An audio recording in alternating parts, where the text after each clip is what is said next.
नमस्कार, मैं हूं प्रशांत मौर्य और आज हम बायोटेक्नोलॉजी की उस क्रांतिकारी दुनिया को समझने वाले हैं जो हमारे जीने का तरीका बदल रही है। अच्छा, कभी सोचा है कि हजारों साल पहले जो दही हम बनाते थे और आज जो जिंदगी बचाने वाली इंसुलिन बनती है, इन दोनों में कॉमन क्या है? जवाब है बायोटेक्नोलॉजी।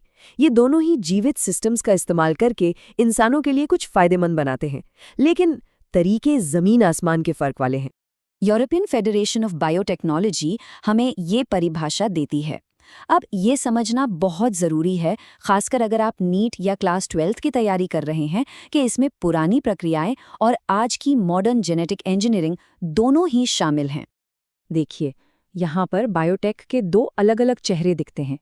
एक है पारंपरिक तरीका, जहाँ हम प्रकृति का जैसा है वैसा ही इस्तेमाल करते हैं, जैसे दही बनाने के लिए बैक्टीरिया का।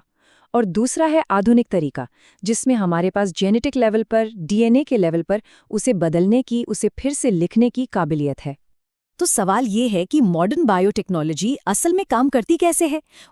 ये कुछ खास मॉलिक्यूलर टूल्स पर निर्भर करती है जो साइंटिस्ट को एक तरह की मॉलिक्यूलर सर्जरी करने की ताकत देते हैं, मतलब डीएनए के साथ बहुत ही सटीक तरीके से काम करने की आज़ादी। सोचिए, हमारे पास एक बेहद सटीक कैंची है। इन्हें हम कहते हैं रिस्ट्रिक्शन एंजाइम्स, और टेक्निकली कहें तो रिस्ट्रिक्शन एंडोन्यूक्लिएज। हर एंजाइम डीएनए को एक खास जगह पर पहचानता है और वहीं से काटता है। इस जगह को पैलिंड्रोमिक सीक्वेंस कहते हैं, और जेनेटिक इंजीनियरिंग के लिए ये प्रिसिजन, ये सटीकता सबसे ज्यादा जरूरी है। अच्छा, जीन को हमने काट तो लिया, पर वो अपनी नई जगह यानी होस्ट सेल तक पहुंचेगा कैसे? उसे एक सवारी चाहिए, है ना? बस वेक्टर वही टैक्सी है, जैसे बैक्टीरिया में मिलने वाला प्लाज्मिड। ये प्लाज्मिड छोटे, गोल डीएनए मॉलिक्यूल होते हैं जो खुद ब खुद अपनी कॉपी बना सकते हैं, यानी सेल्फ रेप्लिकेट कर सकते हैं। ठीक है, तो अब हमारे पास टूल्स हैं, मॉलिक्यूलर कैंची भी है और जीन टैक्सी भी।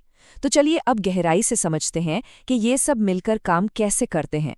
और इसका सबसे क्लासिक उदाहरण है मानव इंसुलिन बनाना। ये 4 स्टेप्स जेनेटिक इंजीनियरिंग की बिल्कुल बुनियाद हैं। पहला, काटना। हम एक ही रिस्ट्रिक्शन एंजाइम से इंसानी इंसुलिन जीन और बैक्टीरियल प्लाज्मिड दोनों को काटते हैं। इससे दोनों में कॉम्प्लीमेंट्री स्टिकी एंड्स बन जाते हैं। दूसरा, चिपकाना। इन्हीं स्टिकी एंड्स की वजह से जीन प्लाज्मिड से जुड़ जाता है। तीसरा, बनाना। अब इस जोड़ को पक्का करने के लिए आता है एक मॉलिक्यूलर गोंद, जिसका नाम है डीएनए लाइगेज, और बस बन गया हमारा रिकॉम्बिनेंट डीएनए। और चौथा, ट्रांसफर। अब इस नए प्लाज्मिड को ई कोलाई जैसे होस्ट बैक्टीरिया में डाल दिया जाता है। और जानते हैं, अब ये सिर्फ एक बैक्टीरिया नहीं रहा, ये एक जीती जागती माइक्रोस्कोपिक फैक्ट्री बन चुका है। जैसे ही ये इंजीनियर किया हुआ बैक्टीरिया मल्टीप्लाई करता है, वो अपनी लाखों कॉपीज बनाता है, और हर एक कॉपी हमारे लिए शुद्ध मानव इंसुलिन बना रही होती है। सोचिए, इसी कमाल की तकनीक की वजह से आज डायबिटीज के मरीजों के लिए इंसुलिन बनाना मुमकिन हुआ है। तो यहाँ सबसे ज़रूरी बात यह है कि ये सब सिर्फ लैब में करने वाली कोई मज़ेदार ट्रिक नहीं है। इसके असर हमारी असल ज़िंदगी पर बहुत गहरे हैं। दवा से लेकर खेती तक ये टेक्नोलॉजी हमें ऐसे ऐसे समाधान दे रही है जो कभी साइंस फिक्शन का हिस्सा लगते थे। बीटी कॉटन के बारे में तो सबने सुना ही होगा, जो कीड़ों से खुद अपनी रक्षा करता है। या फिर जीन थेरेपी के बारे में सोचिए, जिसमें पीढ़ी दर पीढ़ी चली आ रही बीमारियों को जड़ से खत्म करने की उम्मीद है। और सबसे हैरान करने वाली बात तो ये है कि ये सारी तरक्की सिर्फ कुछ दशकों में हुई है।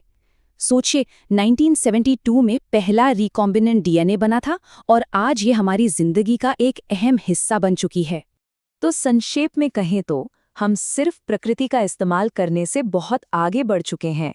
हमने डीएनए की भाषा सीख ली है, और अब हम उस भाषा में अपने खुद के वाक्य लिखना शुरू कर रहे हैं।